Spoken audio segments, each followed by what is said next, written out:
video, we're talking about confidence intervals. We are still estimating the population mean, but this time it's going to change a little bit because we won't necessarily know the population standard deviation, which was one of the assumptions in the previous video. And because of that, we're going to use a different distribution. So rather than the normal distribution, we're going to use a new distribution that we've not discussed yet called the student T distribution. And we're also going to be using Rguroo. So in practice, population standard deviation is usually not known. And if you think about it, it makes sense. The purpose of the confidence interval is to estimate the population mean. And mean is usually used to find the standard deviation if you were using that formula.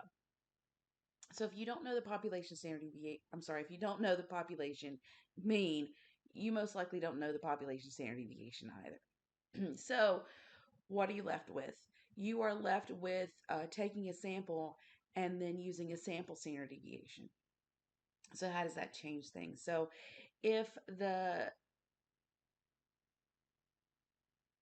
sample is smaller than 30, if it's large enough, you can still use the Z critical value. But if it's smaller than 30, you need to change the breakdown. So this first equation that we have here, this formula, is what we used previously.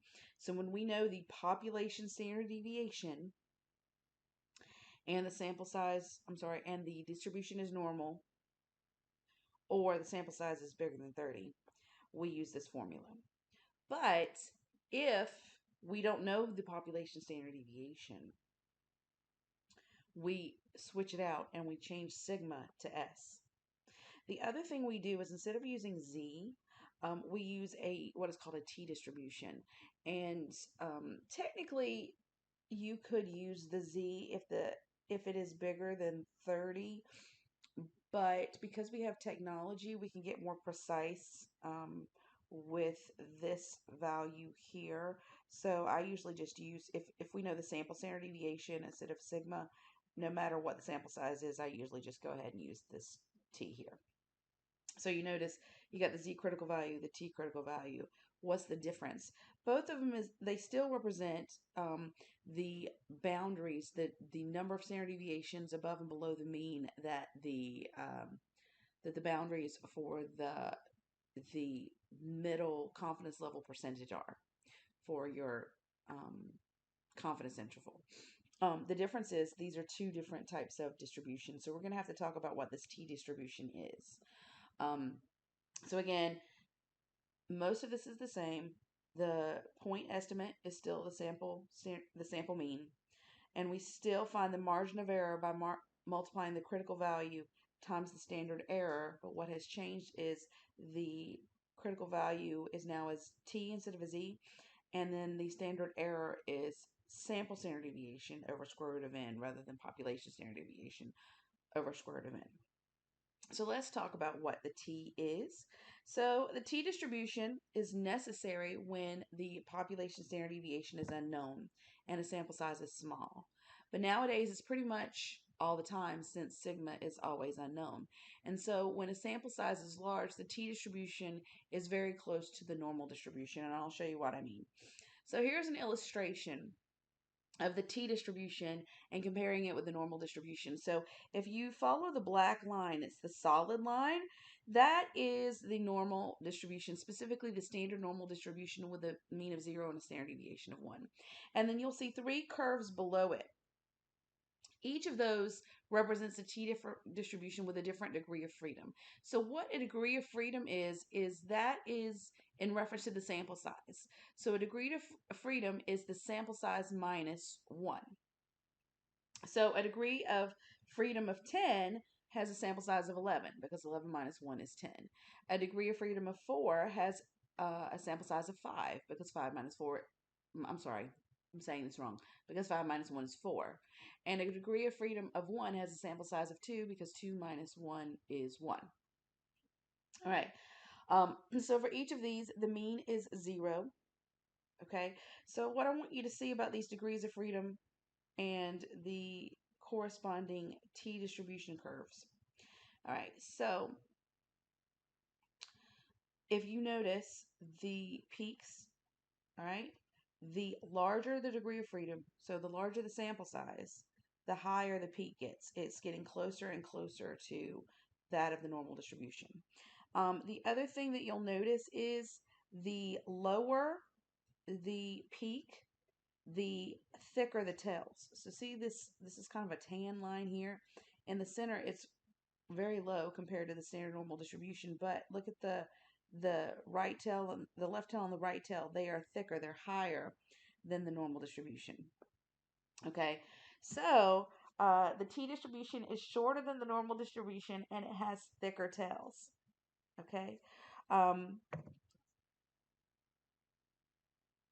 and like I said, the bigger the sample size, so the bigger the degree of freedom, the closer it gets to the normal distribution.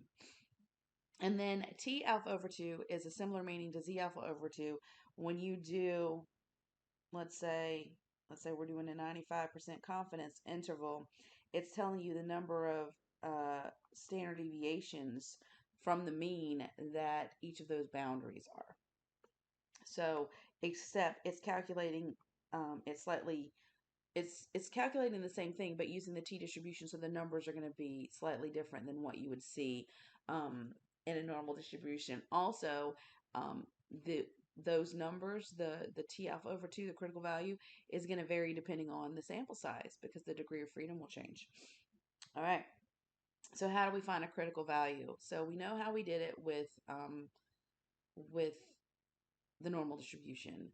We figured out the lower and the upper tail. If, like, let's say we're doing a 90% confidence level. If 90% is the middle, you got 5% on either side. So we did the probability continuous calculator, which shows probability to values with a normal distribution. We threw in the mean of 0, standard deviation of 1, and we did between, and then between tails. And the lower tail was 0.05, the upper tail was 0.05, and then we previewed it. This is similar. A couple changes. We're still going to we're still going to the probability calculator, still choosing probability to values, but we do need to make a change. Instead of the normal distribution that's normally written here, we're going to do the drop down and choose student T. And then once you do that, you need to fill out here. Now this says DF right here. It kind of got cut off. You're going to put in the degree of freedom. So degree of freedom, again, is N minus 1. So that goes right there.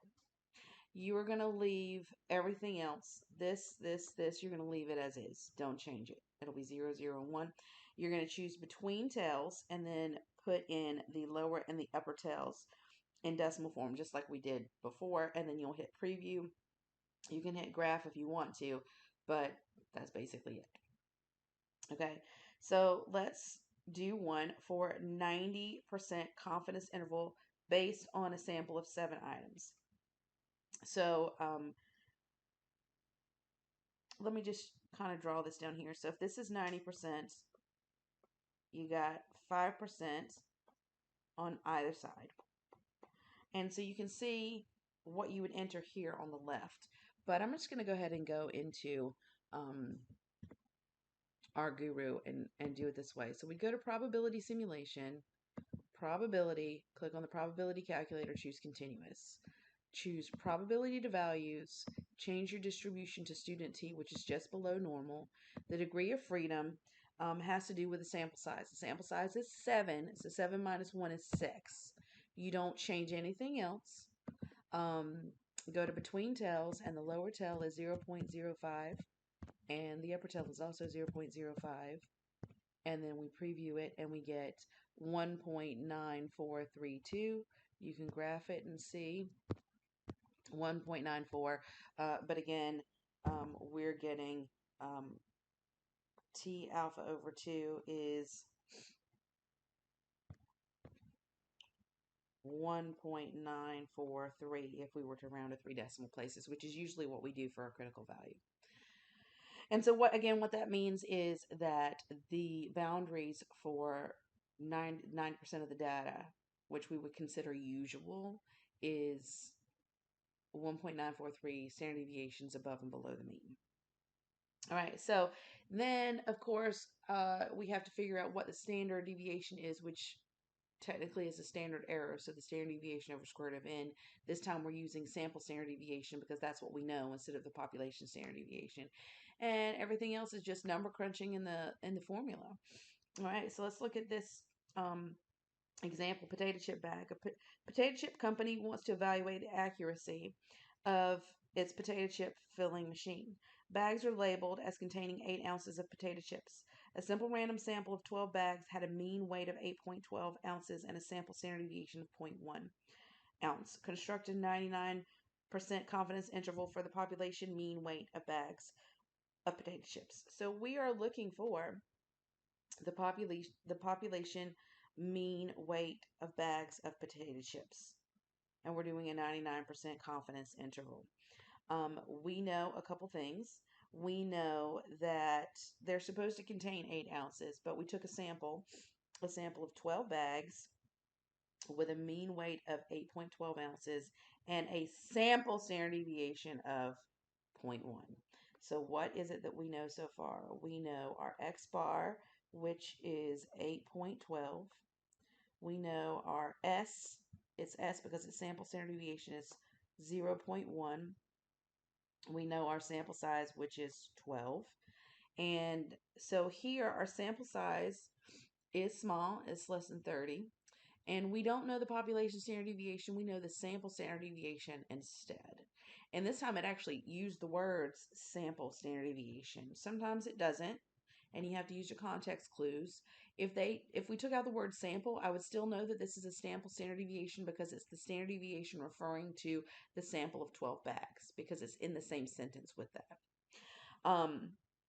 So because we know sample, we need this formula instead of the one we used in previous videos. And we know everything except for our t, so let's figure out our t. If we've got 0.99 in the middle, that's 0.01 left over. If you split that in half, that's 0.005. All right, so let's head over to our Rguroo, and we choose probability simulation, probability drop down, do probability calculator continuous, and then make sure you choose probability to values, student t.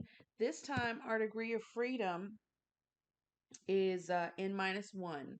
So degree of freedom is 12 minus 1, which is 11. So we're going to put in 11 here. And then for our between tails, we said that was 0.005. And if I graph it, I can see that it's 3.11 each way. If we go out further, it's actually 3.106. So I'm going to write that down.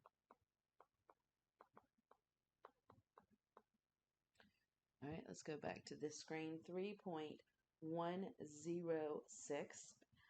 So let's just fill in what we know for the formula. So X bar is 8.12 plus or minus T alpha over 2, which is 3.106 times the standard deviation, which is 0.1 over the square root of 12.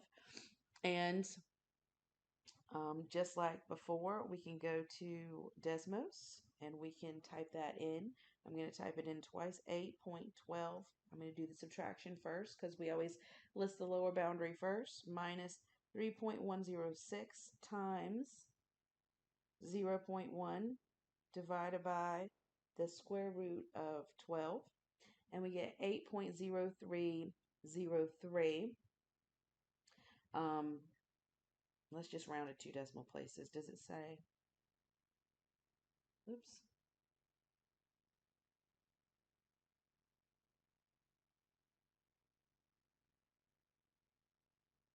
We lost. Let me rewrite what we had there. 8.12 plus or minus. It was, it's disappeared to 3.106 times 0.1 over the square root of 12. And we just got 8.03. And then we're going to do this again. But we're going to change out the minus sign and make it a plus sign. And we get 8.209 6. So if I rounded it to, how many did I round it here? To 2. If I rounded it to 2, it would be 8.21.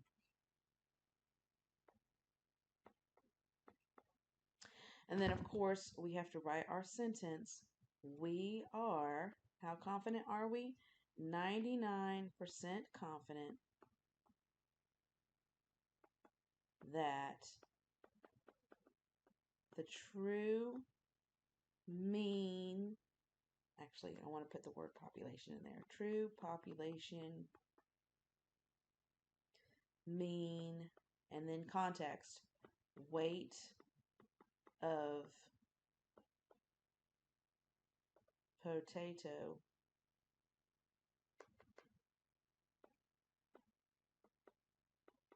chip bags is between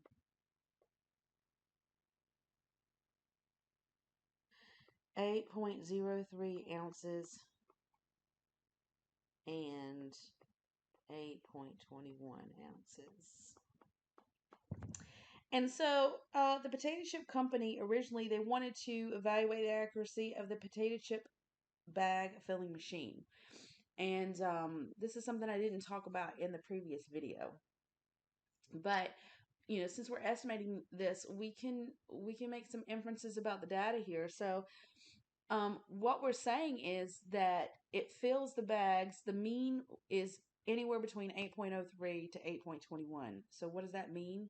This entire thing, the entire confidence interval, we're saying the true mean weight is between those two numbers. And since both of those numbers is above 8, we can assume that the true mean is above 8 ounces. And so that means this is above 8. That means we're over filling the bags, because it's supposed to fill it to 8. And so that you would assume that, it's probably not perfect. So it'll fill some a little bit more than 8, some a little bit below 8. But if you took the average, that should be around 8. Our average, our range that we narrowed it down to, is the whole range is above 8. So we can conclude here that we are overfilling the potato chip bags. Now, just like with the Z intervals, there's a way to do this in Rguroo without doing this full formula. So how do we do that? It's very similar to how we did the Z. We go to an analytics, in the analysis drop down, choose mean inference for one population. The box pops up. If you have a data set, you would choose it here. Otherwise, you're going to enter the sample mean, the sample standard deviation, and the sample size. Notice the population standard deviation is left blank because we don't know that. You're going to want to label what your mean that you're finding is. You want to label that. You want to put in your confidence interval, and this time you want to choose a T statistic rather than a Z statistic. And the reason being is because we're using a T distribution, since we do not know the population standard deviation. And once you do all of that, you hit preview and then you're done. So let's go back to this one here, and let's put this data in. So the sample mean was 8.12. The population standard deviation was 0.1. The sample size was 12. And we were doing a 99% confidence interval. So let's go here. Let's go to analytics. In the drop down, choose mean inference, one population. The sample mean was 8.12, and we knew the sample standard deviation was 0.1, and the sample size was 12 bags. And then we're labeling it the mean of cereal box. No, we weren't doing, that was a previous example. Sorry about that. Potato chip bag weight. And then we're doing 99%, so change that to 0.99, and we're doing a T statistic. So if we click, we get 8.03. to 8.21. Same exact thing we got when we did this by hand. Woot woot. All right, so let's look at this one. A random sample of 45 Hollywood movies made since the year 2000 had a mean length of 111.7 minutes with a standard deviation of 13.8 minutes. Construct a 92% confidence interval for the population mean. So we're doing a confidence interval for the population mean. So I know I need to either do the formula for the Z interval or the formula for the T interval, or I could just go straight Rguroo. What I do need to figure out is whether it needs to be the Z or the T, because that's important both in the formula, or if you use Rguroo, you need to check the correct box, right? So it all comes down to what kind of standard deviation did they give us? So reading back through it, I found the standard deviation. Here it is. It does not. It's not labeled. It's just called a plain standard deviation. It doesn't specify whether it's population or sample. So we have to use our context clues. So I'm going to reread the sentence. A random sample of 45 Hollywood movies made since the year 2000 had a mean length of 111.7 minutes with a standard deviation of 13.8. So this standard deviation is in reference to these 45 movies in the sample. So this is a sample standard deviation. And if it's a standard deviation that is a sample, we're going to use this formula here. And I know we can go straight Rguroo, but I just want to make sure that you understand both the formula and Rguroo. So I'm going to do it both ways. You do not have to do it both ways, but I want you to understand both ways. So let's start there. So let's label what we know. The X bar, we know is the sample mean, which is 111.7. And your sample standard deviation is 13.8. And your sample size is 45. T alpha over 2, got to do a little bit of calculations. So if the center is 92, what's left on either side is 0.04. And then the degree of freedom is 45 minus 1, which is 44. So we're going to go to Rguroo, and we're going to go to probability simulation, probability calculator, choose continuous, and then we're going to choose probability to values and the T distribution, so student T, and the degree of freedom was 44. And we're doing between tails, and we have 0.04 on either side. And we get 1.792. 1.792.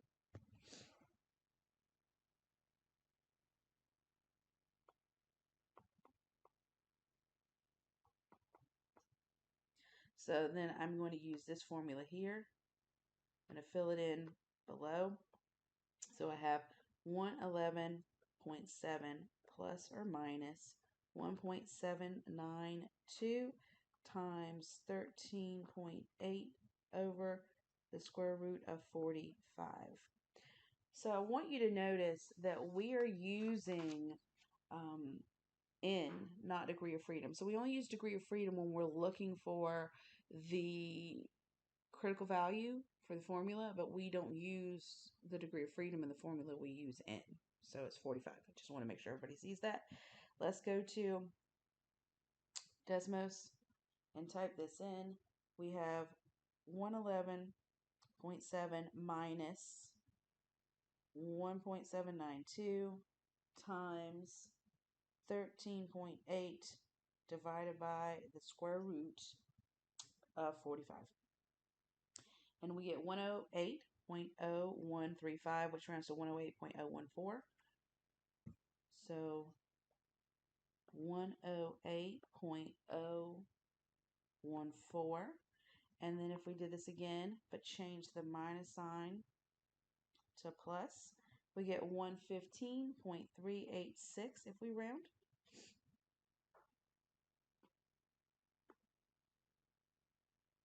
All right, and then if we write this out in words, we are 92% confident that the true population, and we got to put it in context, mean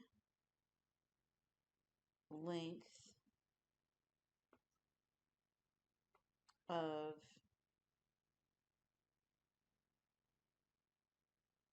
Hollywood movies is between 108.014 minutes and 115.386 minutes. And this sample was taken in the year 2000. So I'm thinking, based off a lot of the movies that come out these days, a lot of them are over 2 hours, which is 120 minutes. So I'm wondering if this confidence interval would be different if we took a sample from movies in 2022. Yikes, it's been 22 years since 2000. By the way, if you're watching this video in the future, I made this video in July of 2022. All right, so let's do this again in Rguroo instead. So as an alternative, we'll go to Rguroo, and again, we go to Analytics, choose Analysis, Mean Inference, One Population. We don't have a data set, so we enter our sample mean, which is 111.7. We know the sample standard deviation is 13.8. We know the sample size, which is 45. And we're labeling this. This is the mean length of Hollywood movies. And we're doing 92%. And we're doing a t statistic. And we preview, and we get 108.13 and 115.387. So I would say that it is off slightly from what we rounded. So I just want to check something out. So the mean here is 111.7. And then I'm just going to go over to the margin of error, 3.68661. All right. Just want to show you this. Okay. So I've written this down right here. So I'm going to do 111.7 minus 3.68661. Just make sure I put in the right numbers. Okay. And we end up with 108.01339.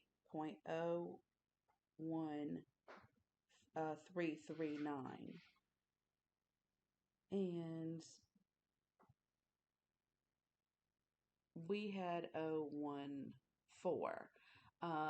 So I think the difference here has to do with, this is more accurate, what they have in using this, because we have to round here, and the 1.792, that actually is a longer number if you want to get technical, because we have to round here. It looks like it's thrown off the numbers slightly from what you would get when you calculate it by hand versus calculating it with some sort of calculator.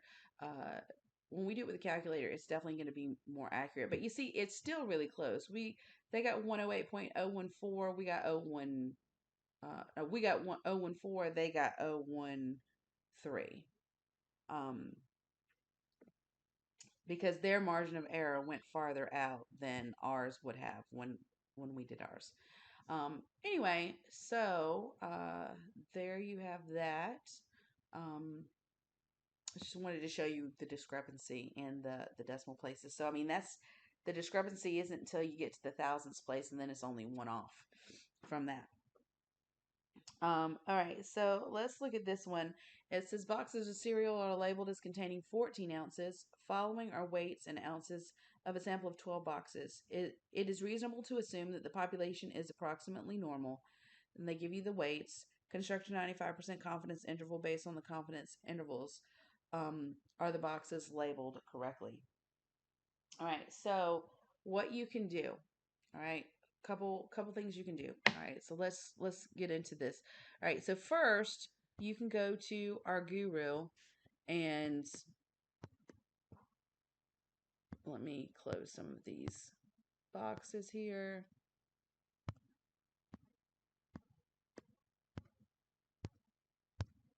Okay, you can go to Rguroo, you can go to data, click data import, click create a new data set, type in your add your rows and enter your 12 cereal box weights, label your variable, and save it. Now, I've already done this, and I'll show you my data. Cereal box weights, here it is, right here. All right, so you can see I saved it as cereal box weights, and I labeled the variable as weight in ounces, and then I typed those in, and I double checked them, so I'm pretty sure they're correct. So if you want to use the formula, what you would do is you would go and do a number summary. So that's under analytics, numerical summary. You would choose your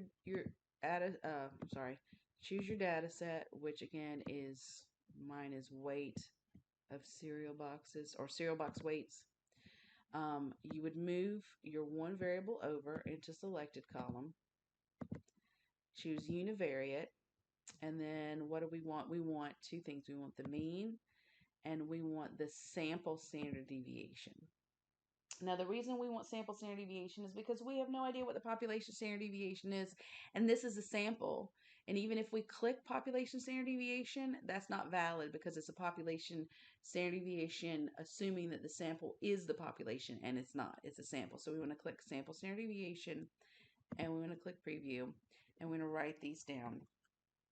So on my off screen, I'm writing down that the sample mean is 14.065 and the sample standard deviation is 0.0614, and it keeps going, but I think 4 decimal places is good. All right, so now you would do that if you wanted to do this by hand and use this formula here, x bar plus or minus t. Again, we're using t because we know the sample standard deviation instead of the population standard deviation. All right, so I would do this and I would get 14.065 plus or minus, oops, we didn't do this, so we're doing 95%. So that's 0.025 on each side. The degree of freedom is 12 minus 1, so it's 11. So I need to go back to Rguroo real quick. All right, and I need to go to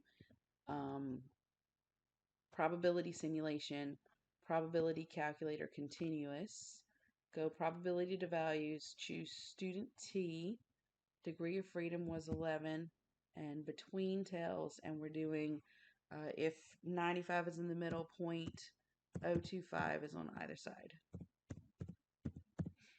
And just going to go ahead and preview it without graphing. And we get a critical value of 2.201 standard deviations above and below the mean. All right, so going back to our slide, I filled that in times S, which was 0.0614 over the square root of N. And N, you need to count the number of boxes. Now they tell us it's 12, so we can get it actually from there. But if not, you could count the number of boxes. And we are going to add and subtract this. So now we're going to, um, go to um, Desmos. We're going to fill this in. All right. So the sample mean was 14.065. We're going to subtract our critical value, which is 2.201 times the sample standard deviation, which is 0.0614, divided by the square root of the sample size, which is 12. And it looks like we get 14.026 if we round it to 3.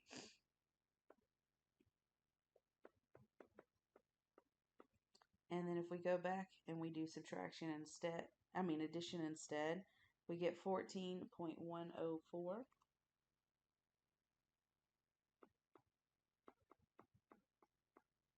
So we would say we are 95% confident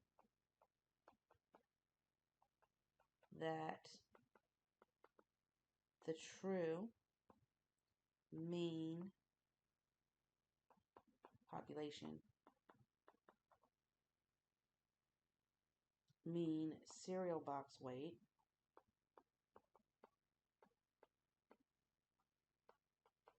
is between 14.026 ounces and 14.104 ounces. Yay. Okay, so the question was, is it reasonable, let's see, based on the confidence interval, are the boxes labeled correctly? So this whole thing right here, this whole thing is above 14 and it's labeled 14 ounces. So I would say it's not labeled correctly. And because we're assuming the mean is greater than 14. All right, so we're going to do this again. We're going to do it with Rguroo real quick. So let me just show you. Let me go right here. Okay, so we're going to go to, for the confidence interval calculator, you go to Analytics, Analysis drop down, choose Mean Inference, One Population. We can choose a data set this time. You can also put in your sample stats that you already pulled if you want. So I just want to show you, I could type in the sample mean was 0.065, and the sample standard deviation was 0.0614, and the sample size was 12, and the confidence level was 0.95, and we're doing a t-stat. Oh, I didn't label the variable. Don't forget to label the variable or it'll give you a little error there and say it can't find it. So this was the variable, the mean of the cereal box weight. And we get 14.026 and 14.104, so same exact thing. The other way to do it, let me just show you again, analysis, mean inference, one population. If you've got the data set in there, you can select the data set. So let me find it. Cereal box weights, and choose your variable, which was weight in ounces, and it fills in that 14.065. It fills everything in, basically. And all you have to do is change your confidence level if necessary and click T statistic, and we get the same thing, 14.026 and 14.104. So it's several ways to do it. I showed you 3 ways. I showed you the formula, obviously. Then And in order to do the formula, we had to figure out the sample mean and the sample standard deviation. So we had to put the data in, find those first, use the formula. The other way we did it is find those statistics like we did with the uh, numerical summary calculator, and then plug them in manually into the mean inference box and type them in yourself, or to actually choose the data set, cereal box weights, and then have it fill all of that in for you. I think it's definitely easier to have it fill in the cereal box weights if you have that option, um, rather than to go the extra mile like we did for the other two ways. But any of them I think are fairly quick, fairly quick. All right, so let's go to our last example. I know you're excited. Yay, only one more example. When is this lady going to shut up? All right. So a sample of 263 students who were taking online courses were asked to describe their overall impression of online learning on a scale of 1 to 10, with 7 representing the most favorable impression. The average score was 5.53, and the standard deviation was 0.92. Construct a 99% confidence interval for the population mean score. So we're estimating the mean score. They give us the sample mean. If you read this sentence right here, the average score was 5.53. So this is the average of this sample. They took a sample of 7. I'm sorry, I'm saying this wrong. They took a sample of 263. The 7 is what's considered the highest score on a scale of 1 to 7.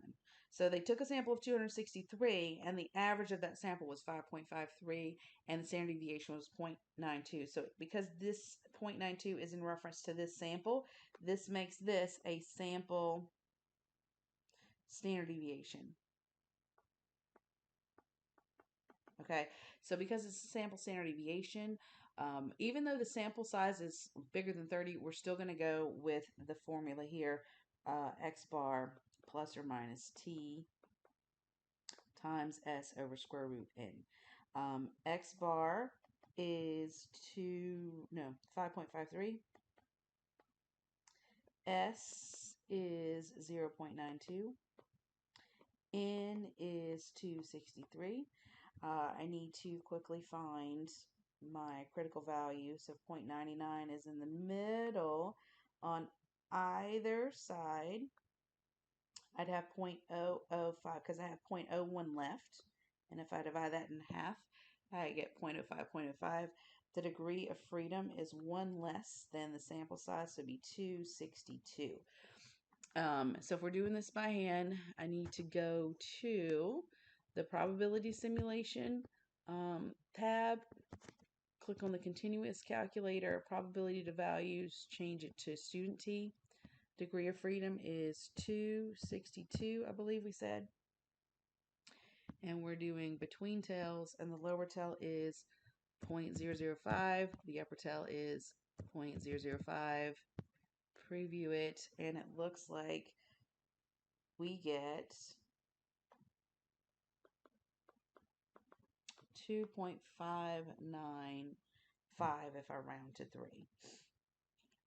All right, so let's go back here and let's do this by hand. So we start with our x bar, which is 5.53, plus or minus our t alpha over 2, which is 2.595, times our standard deviation, which is 0.92, over the square root of 263. And we're going to get 2 answers. All right, so we do 5.53 minus 2.595. I inverted that. I did 959. It's 595 times 0.92 divided by the square root of 263. And we get 5.3827, which would be 5.383.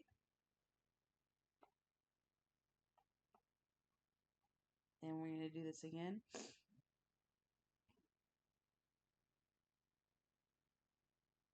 but we're going to change the minus sign to plus, and we get 5.677 if we round to 3. All right, so if we wrote this out in words, we would say we are 99% confident that the true population